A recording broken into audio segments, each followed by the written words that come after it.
Alright, viewers and subscribers of the Catfish Are Cool channel. I've been getting a lot of word, people are reporting this channel. They're saying I'm stealing Catfish Dave's stuff and using his stuff and putting it on my channel. And I thought I'd just come on here, tell everybody, who I am and really what all this is about. My name is Demetrius Schumacher. I'm originally from Berlin, Kentucky. I worked at the Tractor Supply up there ever since I was old enough to work. Never had a girlfriend really. To have a girlfriend up there, you either needed to be rich or you needed to be one of these guys that didn't work at all. Just a regular working guy. Girls wasn't into that. So all I done was go to work, I loaded dog food and chicken feed into people's vehicles and helped stock the store, and that was my life up there in Berlin, Kentucky. It was around 2016 when it first started. Someone was in the store one day up there and they said, "Hey, can I get a picture with you?" And I'm like, "Why do you want a picture with me?" They said, "You're Catfish Dave, right?" I said, "Who's Catfish Dave?" And they said, "Oh, never mind." They said, "Man, you sure look just like him." I said, "Yeah, I've heard everybody's got a twin out there, and that was it." Well, later on, we was out at the lake one day, just hanging out, picnicking, me and some friends, and some boaters pulled up to the bank there where we was grilling hamburgers and stuff, and come up talk to me. Said, "You're Catfish Dave." I said, "No, I'm not Catfish Dave." I said, "But I've heard that before." They said, "Oh, we're sorry." They went on. Went down to Tennessee, took a little vacation down there. I went up to the Pigeon Forge area and Dollywood and all that stuff. And during the several days I was there, I had multiple people come up to me and say, "You're Catfish Dave." I said, "No, I'm not Catfish Dave." And finally, I had to figure out who Catfish Dave was. So I Googled it. And it pulled up this YouTuber, some guy catching catfish. And I clicked on there. And lo and behold, this guy looked just like me. I'm like, man, he don't look like me a little bit. He looks just like me. I look just like him. I said, no wonder people are doing this. Well, I got to watching some of his stuff. I'd never fished in my life. And he was catching some pretty big fish. It was pretty interesting. But I noticed once I'd started searching through his videos, there were other YouTubers out there that were tagging his name in their videos. Some of it was good stuff, positive stuff. And then there was these other guys. They were like trying to pick some type of social media war with him or something. But I would look, and they'd all be these little bitty channels. And you would look down their videos, and the one video where they tagged him would be the most views they ever got on a video.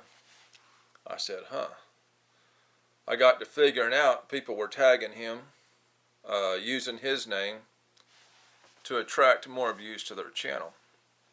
Well, I got to watching some more Catfish Dave stuff, and I realized this guy's doing this for a living. That's all this guy does is go out and catch catfish. And I got to thinking, that's a pretty good life. And I was at work one day, and I was thinking even more. I said, these guys are tagging him and getting more views. I said, I look just like this guy. I said, I could pass for him. And so I had this idea that I would rather be doing what he's doing than working up there at the Tractor Supply in Berlin, Kentucky. The problem was there was no good fishing where I lived in Kentucky. I needed to be around some fish. So I figured the best place to do that would be down there where Catfish Dave was making his videos. Problem is I didn't have the money to move down there. You only make so much at Tractor Supply. And the more I thought about it, the more determined I was. I wanted to get out of this lifestyle, being a nobody, working at the Tractor Supply, in Burlington, Kentucky, and I wanted to go down there and do a fishing channel just like this guy. So I planned and I thought, and there wasn't a lot to do in Kentucky. Anybody that had any money were either doctors or lawyers, or they owned some business, or they were doing illegal stuff. So I said, okay, well, I'm not a doctor or a lawyer. So I started stealing copper from new construction. I would do that at night after work. Done that for a while. Stole some jewelry from my mom. Sold that stuff. I kept working. Kept putting back money. And eventually, I grew impatient. I said, you know what? These guys that aren't doctors and lawyers, that's got all this money, they're guys that do nothing. And so I thought about what I was going to do, how I could do nothing and make more money than what I was doing what I was doing. Well, there was a little town about 20 miles from us. I bought this little $1,500 lowrider car that had like $5,000 or $6,000 worth of rims and tires on it. Dark tinted windows, little four-cylinder, but had this great big muffler. Made a lot of boom sounded like a big mad bumblebee or something, you know. And I drove that car over to that little town. I played rap music and I just cruised up and down the streets. And I would pull over and talk to girls, and I told them I was a drug dealer. I told them I'd been in prison. And these girls over in this Kentucky town, they were all over me. They were known as hoes, spelled H-O. Some people spell it H-O-E, H-O-E-S, hoes. They all had kids, but they didn't have boyfriends. They didn't have husbands. They had something called baby daddies. But either way, they were available. So I dated these hoes, you know. I eventually racked up 5 of these hoes. They loved the fact that I was a drug dealer, and as long as they thought I was out selling dope, shooting up the town, was probably going to end up in prison one day and go nowhere with my life, they were in love with me. So that's what I done. I dated hoes, you know. I seen each one of these girls one night a week. To keep it straight in my mind and not get them confused, I would see Melinda on Monday, Tiffany on Tuesday, Wendy on Wednesday, Teresa on Thursday, and Felicia on Friday. These girls, they'd put gas in my car, feed me, you know, plenty of food. Every one of them had plenty of food, you know. None of these girls worked. These girls got a lot of money back every year from the government. Thousands and thousands of dollars. And they still got money here and there off these baby daddies. So they were living large, and they wanted me, they wanted to keep me around, and so they were just showering me with money, whatever they could buy me. And I started racking up, started saving up money, and it got to the end of the year, and I had this final plan to get enough money to move down here to Tennessee. When it came tax time, I went to Melinda's house on Monday, Tiffany's house on Tuesday, Wendy's house on Wednesday, Teresa's house on Thursday, and Felicia's house on Friday, and I told every one of them the same thing. I said, baby, I'm fixing to go down. I said, I love you, but if I don't get this much money for a lawyer, I'm going off for 10 years to the pen. Of course, they all scrounged up their money, gave me enough money to come down here to Tennessee, and that's when I made my move. Figured if I was going to pretend I was Catfish Dave and make a living off it, I had to really convince people that I was really Catfish Dave. So I bought everything he had, bought the type of clothes he had. I even set a room up just like he had. Had to find all the stuff to match. Had to buy all this stuff over here on the side. I don't know if you can see it right now, but he's got a lot of stuff thrown up on this couch over here. And I had to watch these videos real close, go out and buy all that stuff to throw it up on there. And I decorated the room just like his. You know, I bought a boat just like his. The one I bought was quite a bit nicer. Still had nice paint on it. His had this big mud streak down it. So I had to go and I went into this field one day after it was raining, and I grabbed some mud and I smeared this big mud streak down the sides of my boat and around the back where I figured the water line would be to make it look like his boat. I took a knife and I cut the seat because my seat was like brand new. Because you have to have that cut in the seat so when it rains, when I sit down, my butt gets wet in these videos. If he's putting out videos with a wet butt, I'm putting out videos with a dry butt at the same time. People are going to figure something out, you know. I'm going to get caught. So I had to cut my seat, and then I watched every one of his videos because I'd never fished before. And I learned how to catch these fish, bait to use. I bought all the rods just like he bought. Planer boards, they don't match, you know, orange one on this side, a green looking one on this side. I bought all that stuff, you know, to convince people I was Catfish Dave, and I started this channel. I said if he can get all this from catfish, catfish must be pretty cool. People are tagging him in these videos, some good stuff, some bad stuff. If there's people out there mad at him over a fish, these fish must be pretty cool, and that's how we got the name of the channel, Catfish Are Cool.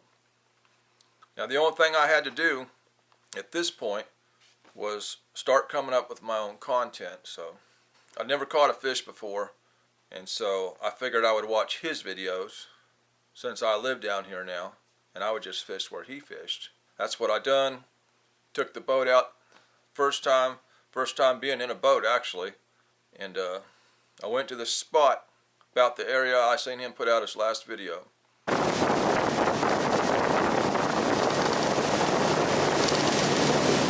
The wind was terrible. I had to throw an anchor out, and I threw 3 lines out, and the wind was blowing so bad that even with an 8-ounce sinker it was blowing my bottom rigs right back towards the boat, even with the current going the opposite direction.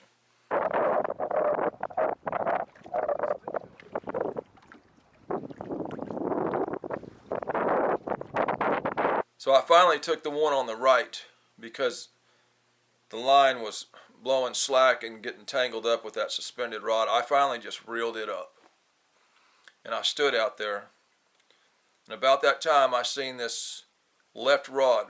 Something was playing with it, just barely playing with it. I said, you know, Catfish Dave said that's what a flathead bite looks like. So I got up to reel down on it like he would, and as soon as I got up and started reaching for the reel, the tip of the rod just went over.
Look at him! Ouch! Ouch! Ouch! He's mean! He's a mean fish! Oh, God! Ah! Yeah! Straighten it out, son! Yeah. He ain't gonna straighten that tail out. There he goes. Ah. Woo!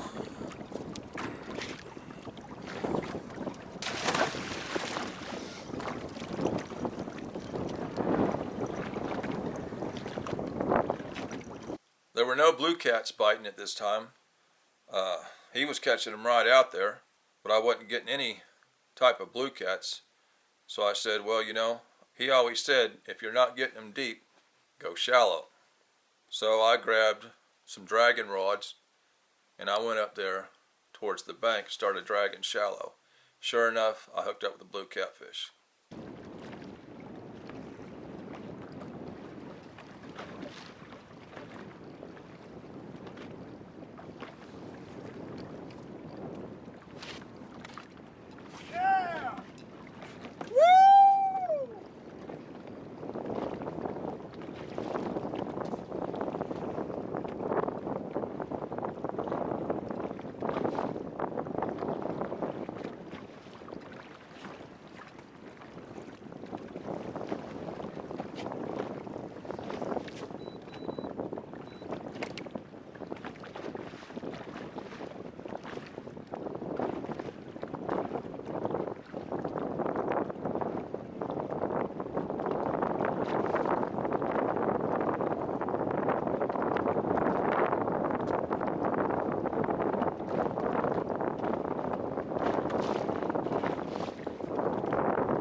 Caught a couple more smaller fish that day.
had a good time out there, and it was pretty fun reeling in those fish. I said, you know what, I can do this. So here we are. You know, I've got my first original video where I don't have to steal his stuff. You know, guys are complaining I'm stealing his stuff, putting on my channel. But I've got my own content now. Now y'all know what's going on. I was just some guy with no life up in Kentucky, and I realized, man, I look just like him. And I was just wanting way out, y'all. So I've started this channel. Hopefully y'all will continue to watch and subscribe, and I can grow this thing and be just like Catfish Dave. This is a video. There was fish in the video. That makes the fishing video. This is Demetrius with Catfish Are Cool, signing out.